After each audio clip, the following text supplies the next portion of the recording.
Welcome to the Answers for Elders radio show. Meet the trusted experts who will give you straight answers and will help guide you on the path of later life care. Now, here's your host, founder, caregiver, and CEO, Suzanne Newman. And welcome everyone to Answers for Elders radio network, heard across the USA. And we're so excited every week to be coming into brand new communities across the USA. And you know, I am very, very excited. And also, this is an important program for so many of us. If you've noticed that there might be some, a senior loved one asking you kind of frequent questions, things that you just answered, if you're concerned about a little bit of starting with memory issues or anything like that, this program is absolutely for you. And I hope that you will listen to it because we are great believers in doing whatever we can to be at the forefront of different situations, and such as Alzheimer's and dementia. It's an absolute growing I hate to use the word phenomena because it's not a nice thing to happen, but it is really escalating in this country. And Alzheimer's disease, the other side of it is, though, there's organizations that are on the cutting edge of clinical research and development that I do believe, this is the exciting part, that there will be a cure someday. And we are here with a gentleman by the name of Kevin Church, and he is the Chief Science Officer and Senior Vice President of Athira Pharma, who actually works with clinical trials and information that's at the cutting edge of Alzheimer's disease. And Kevin, I'm so glad to have you with us. Thank you for being on Answers for Elders. I'm happy to be here. Thank you, Suzanne, for having me. Yeah, I am, Kevin,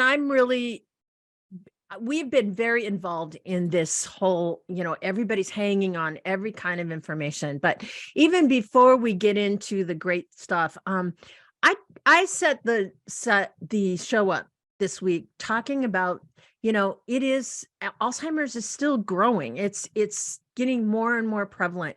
Could you give me a little bit of a blueprint of what's happening right now with Alzheimer's disease in the U.S.?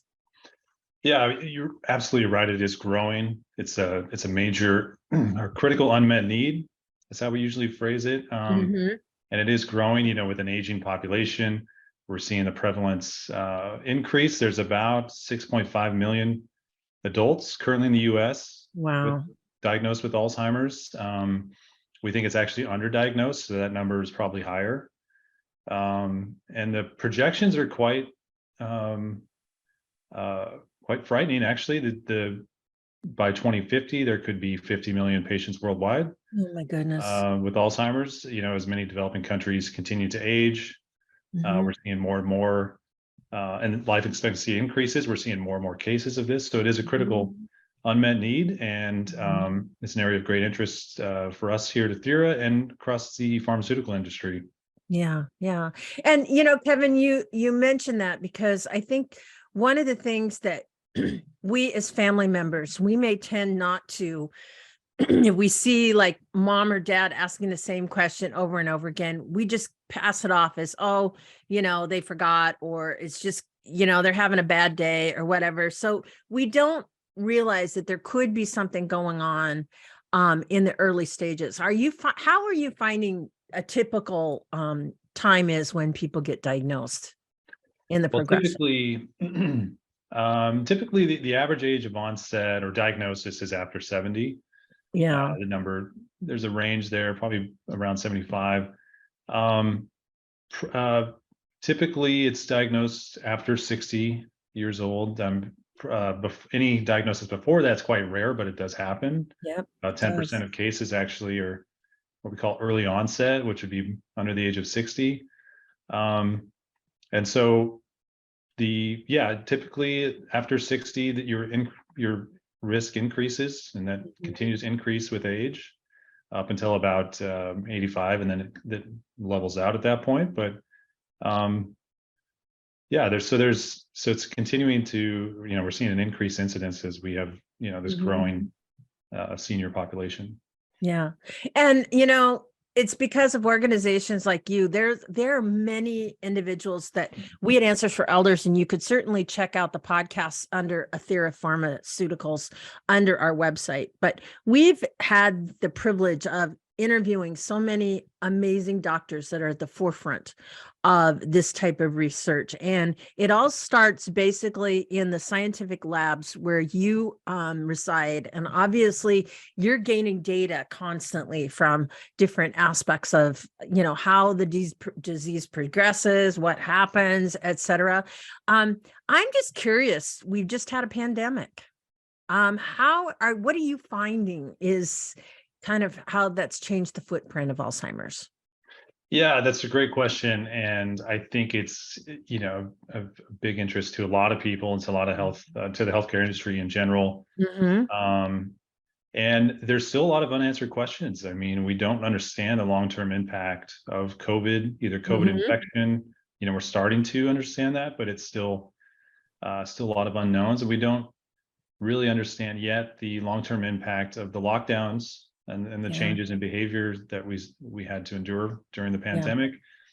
And so we know a couple things that are coming out in the literature from groups who are researching this, is that it does appear that COVID infection can increase risk of developing dementia later.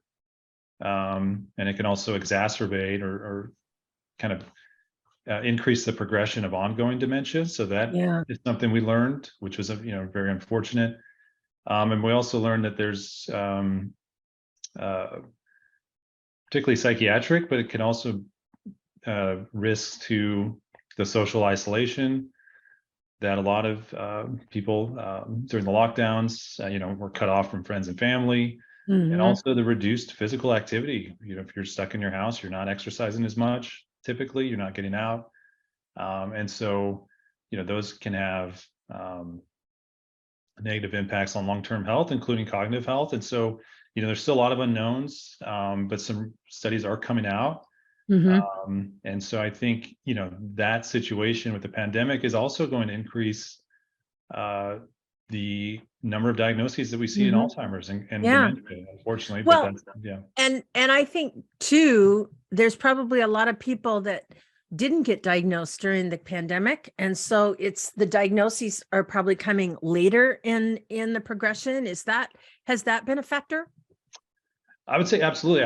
I haven't seen specific statistics on that, but that's the general idea or the consensus, is that people didn't go to the doctor for years, unfortunately, in some cases, and so they did not get diagnosed, and maybe they're getting diagnosed now, and it's later in the disease than they would have been normally diagnosed. And so absolutely, I think that is a factor. Right.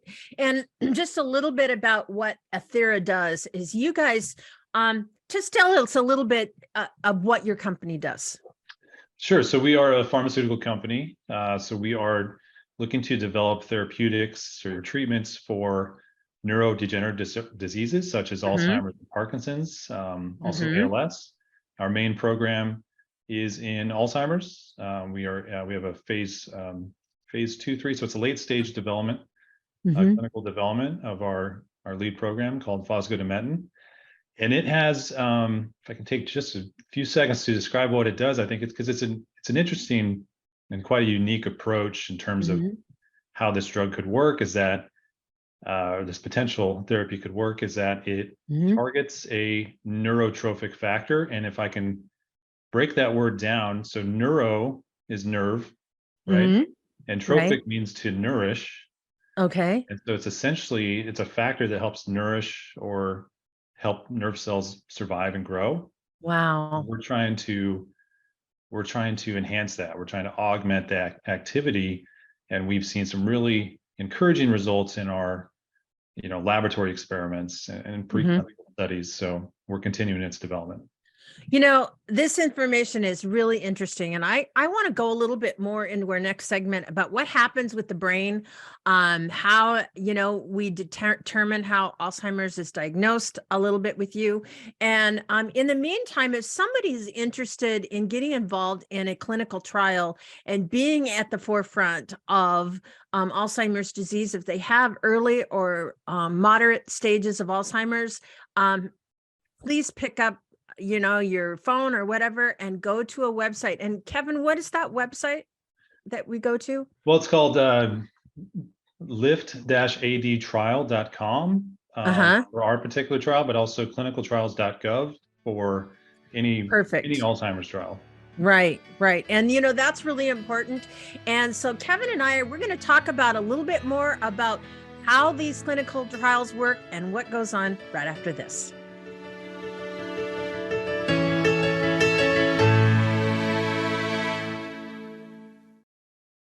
We at Answers for Elders thank you for listening.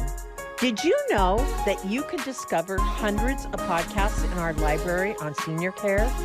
So visit our website and discover our decision guides that will help you also navigate decision making. Find us at answersforelders.com.